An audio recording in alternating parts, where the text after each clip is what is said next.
Hi friends, ಎಲ್ಲರೂ ಹೆಂಗಿದ್ದೀರಿ? ಇವತ್ತು ಸಾಬುದಾನ ಕಿಚಡಿ, ಸಾಬುದಾನ ವಡೆ ಮಾಡ್ತಾಯಿದ್ದೀನಿ. ಇವತ್ತು ಬೆಳಗ್ಗಿಂದ ಹಣ್ಣು ಮೇಲೆ ಇದ್ದೆ. ರಾತ್ರಿ ನಮ್ಮ ಮನೆಯವರ ಸಲಿ ಇದು ಮಾಡ್ತಾಯಿದ್ದೆ.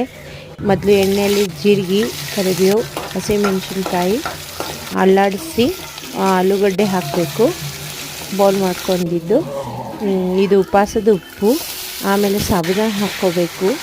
ಇದು ಅಲ್ಲಾಡಿಸಿ ಚೆನ್ನಾಗಿ ಮತ್ತು ಉಪ್ಪು ಹಾಕ್ಕೋಬೇಕು. ಉಪ್ಪು ಹಾಕ್ಕೊಂಡ್ಮೇಲೆ ಸ್ವಲ್ಪ ಹೊತ್ತು ಬಿಟ್ಟು ಶೇಂಗಾ ಪೌಡ್ರ್ ಹಾಕ್ಕೋಬೇಕು. ಆಮೇಲೆ ಕೊತ್ತಂಬರಿ ಹಾಕಿ ಮುಚ್ಚಿಟ್ಟು ಸ್ವಲ್ಪ ಹೊತ್ತು ದಮ್ ಮಾಡಿಸಿ ಇದರಲ್ಲಿ ಸಾಬುದಾನ ವಡೆಯಲ್ಲಿ